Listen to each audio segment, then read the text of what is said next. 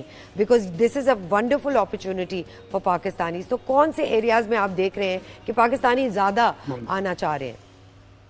Okay, سب سے پہلے تو فائنانس کی فیلڈ میں سب سے زیادہ اس وقت یہاں پاکستانیز ہیں، آڈٹ کی فیلڈ میں، ٹیکنیکل کنسلٹنسیز کی فیلڈ میں. اس کے علاوہ جب آپ کنسٹرکشن کی سائٹ پر جاتے ہیں تو کنسٹرکشن سیکٹر میں فرام باٹم یعنی from normal layman labour till the top position Pakistanis بیٹھے ہوئے ہیں. آئل اینڈ گیس سیکٹر میں اگین سیم کہ from layman till top Pakistanis بیٹھے ہوئے ہیں. ٹیلی کمیونیکیشن سیکٹر کے اندر، so you name honestly any sector, آپ کو ناٹ یعنی کہ صرف پاکستانی لیبر موجود ہے یا پاکستانی جو انٹیلیجنشیا موجود ہے، آپ کو from bottom to top Pakistanis یہاں پر آلموسٹ ہر سیکٹر میں نظر آئیں گے، اور ہر سیکٹر میں انہیں بہت زیادہ ریگارڈ کیا جاتا ہے. امیزنگ، یہ بہت اچھا لگا ہمیں سن کے کہ ہر سیکٹر میں پاکستانیوں کو ریگارڈ کیا جاتا ہے. تھینک یو سو مچ عبدالرافع جی اور شزا مطلوب، آپ دونوں نے ہمیں اپنا وقت. تھینک یو سو مچ. ہم آپ کو بیسٹ وشز سپورٹ کرتے ہیں. بالکل، پاکستانیت کے جذبے سرشار ہیں دونوں، آپ دیکھ رہے ہیں پاکستانی جو باہر رہ رہے ہیں وہ بھی. I can imagine it's so difficult کہ آپ اپنی فیملی سے دور رہیں اور اپنی کنٹری سے ایسے دنوں میں دور رہیں. ایک چھوٹی سی بریک پہ جائیں گے، بریک سے واپس آتے ہیں.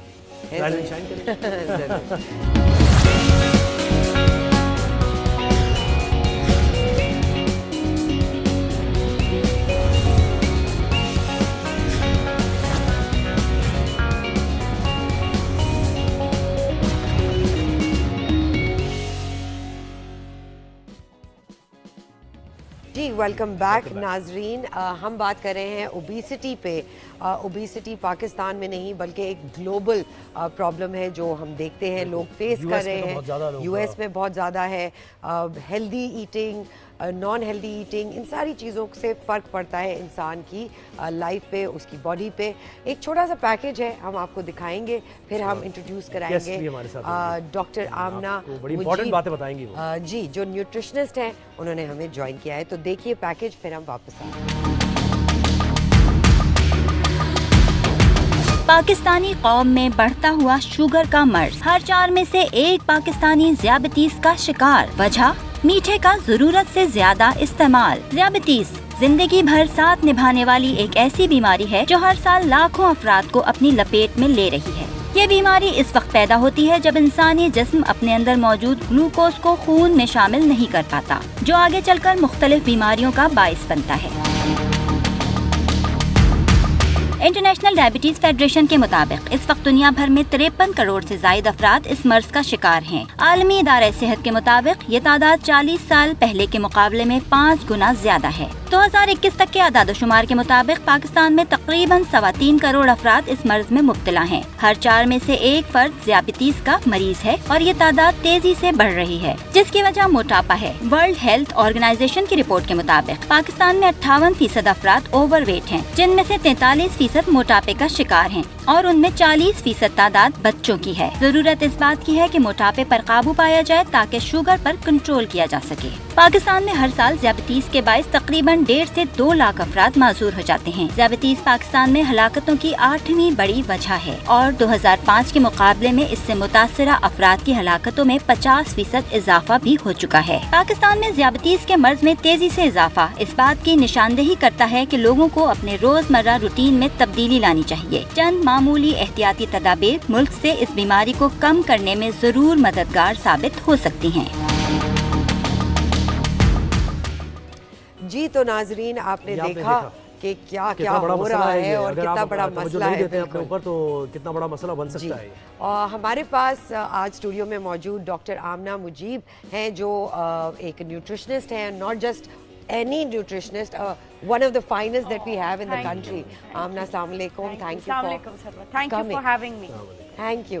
So Amna, obesity is a global problem. کیا دیکھتی ہے پاکستان میں؟ how bad is it and where are we heading to? Okay, so سب سے پہلے تو میں کازز کی بات کروں گی. کیا وجوہات ہیں جو ہمیں یہاں تک لے آتی ہیں اور جو ہمارے اپنے ہاتھوں میں اس چیز کا کنٹرول ہے. Can you imagine? اللہ میاں نے ہمیں خود کنٹرول دیا ہوا ہے. اور اس سے پہلے کہ میں آپ تھوڑا سا الیبوریٹ کروں، جو چیز اوپر جاتی ہے وہ نیچے تو آتی ہے.